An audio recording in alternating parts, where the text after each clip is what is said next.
ముందుగా Munugode by election విషయంలో సరే ఇక్కడ కానీ బయట కానీ చాలామంది మమ్మల్ని అభ్యర్థుల విషయం అడుగుతుంటారు.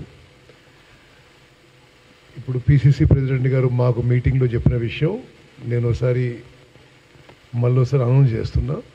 అభ్యర్థి విషయంలో ప్రతిపాదనలు ఏఐసిసికి పంపబడ్డాయి. ఏఐసిసి త్వరగా నిర్ణయం తీసుకొని ప్రకటిస్తారు. రాష్ట్ర నాయకత్వం అందరం కూడా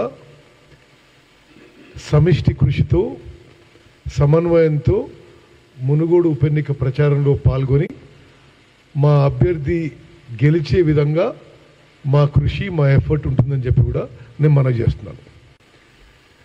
మరి 2-3 విషయాలు ప్రస్తుతం జరుగుతున్న విషయాలు మరి పిసిసి ప్రెసిడెంట్ గారు మాట్లాడారు. కొన్ని దానికి నేను యాడ్ చేస్తూ కొన్ని సప్లిమెంట్ చేస్తున్నాను. గులాం నబీ ఆజాద్ గారి విషయం, భారతదేశానికి స్వాతంత్రం వచ్చిన తర్వాత ఈ 75 ఏళ్లలో biggest beneficiary of Congress party is Ghulam Nabi Azad. 7 సార్ల పార్లమెంట్ సభ్యునిగా అయితే 5 సార్లు రాజ్యసభ, 2 సార్లు లోక్సభ. లోక్సభ కూడా తనకి సంబంధం లేని లోక్సభ కాన్స్టిట్యున్సీ నుంచి 7 సార్ల పార్లమెంట్ అంటే సుమారు 40 ఏళ్ళు పార్లమెంట్లో ముఖ్యమంత్రిగా, మరి దశాబ్దాల పాటు కేంద్ర మంత్రిగా, దశాబ్దాల పాటు జనరల్ సెక్రటరీగా నిజంగా కాంగ్రెస్ పార్టీ నుంచి ఎక్కువ బెనిఫిట్ పొంది ఎంజాయ్ చేసింది ఎవరంటే ఈ భారతదేశం స్వతంత్ర భారతదేశంలో కాంగ్రెస్ పని చేసింది గులాం నబీ ఆజాద్ గారు. వాస్తవంగా ఏఐసిసి తీసుకున్న నిర్ణయం కరెక్ట్. ఏంటిది? ఆయన రాజ్యసభ పొడిగింపు చేయకపోవడం. ఎన్నిసార్లు ఇస్తారండి? 5 సార్లు ఇచ్చింది ఆల్రెడీ. అంటే 30 ఏళ్ళు కంటిన్యూస్గా రాజ్యసభలో ఉన్నాడు. మళ్ళీ నాకు రాజ్యసభ ఇవ్వాలి అంటే కొత్తోళ్ళు ఎవరు రాకూడదా? కొత్తోళ్ళకి అవకాశం కాకూడదా? కేవలం ఆయనకి రాజ్యసభ ఎక్స్టెండ్ చేయలేదని నానా రకాల మాటలు కాంగ్రెస్ పార్టీని గాంధీ కుటుంబాన్ని దూషించడం ఇది తగదు. ఇది తీవ్రంగా ఖండిస్తున్నాం. మరి అదేవిధంగా వారు మరి ఏ గాంధీ కుటుంబం నుంచి అయితే వాళ్ళు నిందలేస్తున్నారో ఆ కుటుంబం ఈ పార్టీ నుంచి ఏ స్థాయి నుంచి ఏ స్థాయికి వచ్చిండో ఒకసారి ఆయన మర్చిపోకూడదు. కాంగ్రెస్ క్యాడర్స్ అందరూ కూడా గుర్తుపెట్టుకోవాలి. ఇది పూర్తిగా ఇది హైలీ కండెమ్నబుల్. గులాం నబీ ఆజాద్ గారి లెటర్ కానీ ఆయన రిజిగ్నేషన్ చేస్తే పోతే పోయిండు, ఎవరికి నష్టం? మరి రిజిగ్నేషన్ చేసి పోతూ ఈ విధమైన మరి కాంగ్రెస్ పార్టీ గురించి గాంధీ కుటుంబం గురించి మాట్లాడడం ఇది పూర్తిగా మేము ఖండిస్తున్నాం. అదేవిధంగా మిత్రులారా, ఇక్కడ జరుగుతున్న కొన్ని విషయాలు ఈ మధ్యకాలం నేను కూడా ప్రస్తుతం మాట్లాడలేదు. రాజా సింగ్ గారి సంఘటన మతానికి సంబంధం లేదు. ఏ కులమైనా మతమైనా సభ్య సమాజంలో అందరం ఖండిద్దాం. అదేవిధంగా నాకైతే స్పష్టంగా ఇది బీజేపీ వాళ్ళు కావలసుకొని తెలంగాణ సమాజంలో చిచ్చు పెట్టడానికి చేస్తున్నదే అనే విధంగా ఇది అనిపిస్తుంది. ఇది పూర్తిగా తెలంగాణ సమాజాన్ని నాశనం చేయడానికి, విభజించి రాజకీయ లబ్ధి పొందడానికి రాజా సింగ్ని బీజేపీ పార్టీ ఒక ఆయుధంగా వాడుకుంటుందని చెప్పి స్పష్టంగా ఊపడుతుంది. నిస్సందేహంగా రాజా సింగ్ని ఆ విషయంలో అసెంబ్లీ నుంచి ఎక్స్పెల్ చేయాలి. Is unfit to be an MLA. అతను వాడిన పదజాలం, అతను మాట్లాడిన తీరు ఈ సభ్య సమాజంలో ఎవరు కూడా దాన్ని కండోన్ చేయడానికి వీల్లేదు. Raja Singh should be expelled from assembly. అతడు ఫాస్ట్ ట్రయల్ కోర్టు పెట్టి ఆ విషయంలో తప్పనిసరిగా అతను చేసిన స్పీచ్ విషయంలో ఇమ్మీడియట్గా మరి ఒక ఫాస్ట్ ట్రాక్ కోర్టు పెట్టి అతన్ని కన్విక్ట్ చేయాలని చెప్పి కూడా మేము డిమాండ్ చేస్తున్నాం.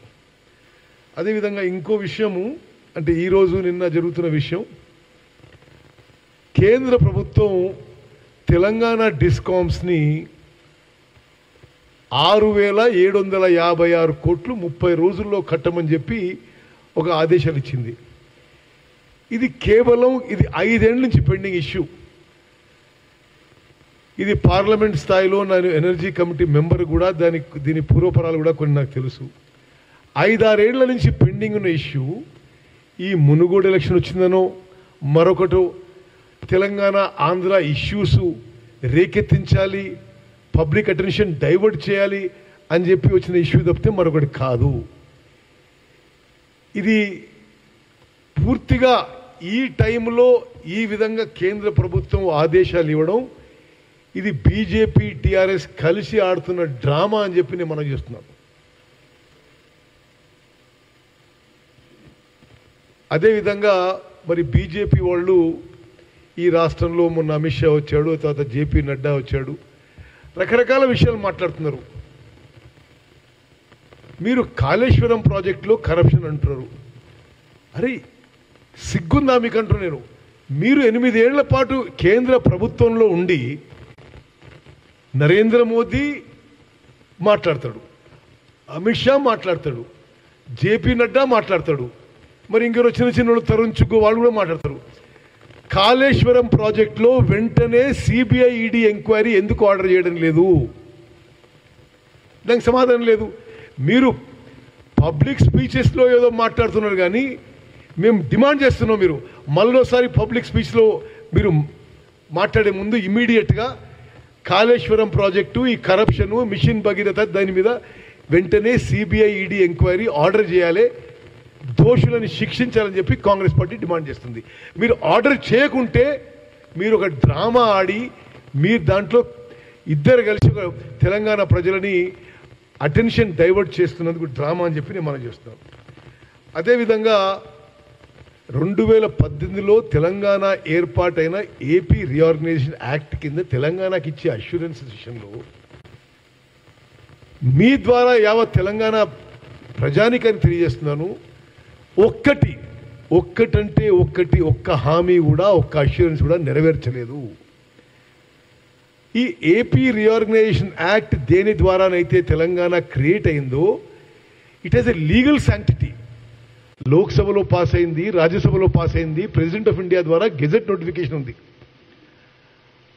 అందులో బీజేపీ, ఆనాటి బీజేపీ కూడా అందులో భాగస్వామ్యం. ఉదాహరణకి కాజీపేట్ రైల్వే కోచ్ ఫ్యాక్టరీ గురించి నేను పార్లమెంట్లో ప్రశ్న వేస్తే బీజేపీ వాళ్ళు దీనికి వయబిలిటీ లేదని అంటారు.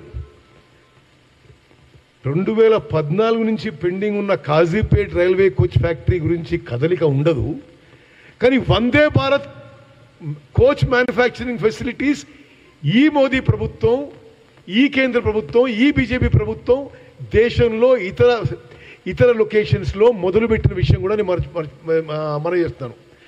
వందే Bharat railway coach manufacturing facility has been started in other locations well Kazipet coach manufacturing facility is just left aside. అదేవిధంగా ట్రైబల్ యూనివర్సిటీ గురించి నేను క్వశ్చన్ చేసిన ఇక్కడ మన పార్లమెంట్లో. ఈ 8 ఏళ్లలో కేంద్ర బీజేపీ ప్రభుత్వం కేటాయించిన నిధులు ₹1,00,00,000. ఆంధ్రాలోనేమో ట్రైబల్ యూనివర్సిటీ నిర్మాణం పూర్తయి ఇట్ ఈస్ ఫంక్షనింగ్ నౌ. తెలంగాణలోనేమో ట్రైబల్ యూనివర్సిటీకి బీజేపీ ప్రభుత్వం, కేంద్రంలో ఉన్న బీజేపీ ప్రభుత్వం, ఇక్కడున్న బీజేపీ ఎంపీలు వాళ్ళ అశ్రద్ధ వల్ల అసలు ఇంకా బిల్డింగ్ కన్స్ట్రక్షన్ కూడా చాలా స్లోగా నడుస్తుంది. Total budget allocated in 8 crores, 8 years is 1 crore rupees from central government for tribal university in Mulugu. అదేవిధంగా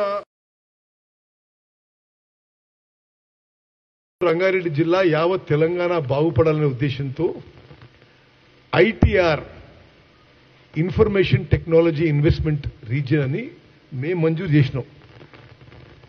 దాని ద్వారా ఈ ప్రాంతానికి, తెలంగాణ రాష్ట్రానికి 2.5 లక్షల కోట్ల పెట్టుబడి, 2.5 lakh crores ఇన్వెస్ట్మెంట్, 50 లక్షల డైరెక్ట్ ఇండైరెక్ట్ ఎంప్లాయ్మెంట్ వచ్చే విధంగా ఆ ప్రాజెక్టు ఎన్విసాజ్ చేసి, డిజైన్ చేసి మంజూరు చేయడం జరిగింది. బీజేపీ ప్రభుత్వం వచ్చి రద్దు చేసింది. దయచేసి యావత్ తెలంగాణ యువత, ప్రజలు గమనించాలి. ఇది ఈ ఐటీఐఆర్ ప్రాజెక్ట్ ద్వారా 2.5 lakh crore ఇన్వెస్ట్మెంటు, 50 lakh యూత్కి జాబ్స్, డైరెక్ట్ ఇండైరెక్ట్ ఎంప్లాయ్మెంట్ వచ్చే విషయం. ఈ ప్రాజెక్ట్ని ఎందుకు రద్దు చేసిందో, ఈ కేంద్రం నుంచి రోజుకో బీజేపీ పెద్ద మనిషి వస్తున్నాడు, ముందు దీనికి సమాధానం చెప్పాలని చెప్పి కాంగ్రెస్ పార్టీగా మేము డిమాండ్ చేస్తున్నాం. అదేవిధంగా ట్రైబల్ రిజర్వేషన్స్ ఇక్కడున్న గిరిజనుల హక్కు అది. వీళ్ళేమో మేము ఢిల్లీకి పంపించినాం అంటారు, వాళ్ళేమో మాకు చేరలేదంటారు. నేను మీకు చేరకుంటే చేరకపోయింది, నేను ప్రపోజల్ ఇస్తున్నా అని చెప్పి కేంద్ర ట్రైబల్ వెల్ఫేర్ మినిస్టర్కి, కేంద్ర హోమ్ మినిస్టర్కి, భారత రాష్ట్రపతికి నేను స్వయంగా 2011 సెన్సెస్ ఫిగర్స్ తీసి 2011 సెన్సెస్ ప్రకారము తెలంగాణలో 9.08% ట్రైబల్స్ ఉన్నారు. ఇది వాళ్ళ కాన్స్టిట్యూషనల్ రైటు. మీరు వెంటనే ట్రైబల్స్ రిజర్వేషన్స్ పెంచాలని చెప్పి బీజేపీలో ఉన్న అందరు పెద్ద మనుషులకి నేనే లెటర్ ఇచ్చిన, నేనే పార్లమెంట్లో 10 సార్లు ప్రస్తావించిన. అసలు ఏమీ కదలిక లేదు. ఇంకో విషయం మీకు చెప్పాలి. ఈ మధ్య నేను భారత రాష్ట్రపతిని కలిసి ఈ రిజర్వేషన్ విషయం ఇస్తే ఆమె చాలా ఆసక్తిగా విషయం విన్నమాట కూడా వాస్తవం. అయితే మీకు మీడియా ద్వారా తెలంగాణలో ఉన్న గిరిజనులందరికీ ఒక విషయం చెప్పదలుచుకున్నా. ఈ 50% ఏదైతే ఇందిరా సాని జడ్జిమెంట్లో సుప్రీంకోర్టు పెట్టింది 50% అని చెప్తున్నారో, 50% అధిగమించి 10% ఈబీసీ రిజర్వేషన్ ఇచ్చినప్పుడు మరి 50% అధిగమించి గిరిజనులకు 6% నుంచి వాళ్ళ జనాభాకి అనుగుణంగా ఎందుకు రిజర్వేషన్ ఇవ్వడం లేదు? దీనికి రాష్ట్రంలో టీఆర్ఎస్, కేంద్రంలో బీజేపీ బాధ్యత వహించుద్దా? కాంగ్రెస్ పార్టీ డిమాండ్ చేస్తున్నాం. మీరు మునుగోడులో ఓటు అడిగే ముందు చాలామంది గిరిజనులు ఉన్నారు అక్కడ. మరి తెలంగాణలో గిరిజనులకి 6% నుంచి వాళ్ళ పాపులేషన్ పర్సంటేజ్కి అనుగుణంగా వాళ్ళ కాన్స్టిట్యూషనల్ రైట్ గౌరవించి 10% రిజర్వేషన్స్ పెంచాలే. లేకపోతే మీరు మునుగోడులో మరి గిరిజనుల ఓటు అడిగే హక్కు మీకు లేదని చెప్పి మనవి చేస్తాం. హాయ్ ఫ్రెండ్స్, మా టుడే టుమారో యూట్యూబ్ ఛానల్ చూస్తున్నందుకు చాలా థ్యాంక్స్. మరిన్ని లేటెస్ట్ వీడియోస్ కోసం వెంటనే సబ్స్క్రైబ్ చేయండి. అలాగే ఈ బెల్ ని కూడా రింగ్ చేసేయండి. మా నోటిఫికేషన్స్ అన్ని మీ మొబైల్లో వస్తాయి. అలాగే మా వీడియోస్ మీకు నచ్చితే లైక్ చేయండి, షేర్ చేయండి, నచ్చకపోతే కామెంట్ చేయండి.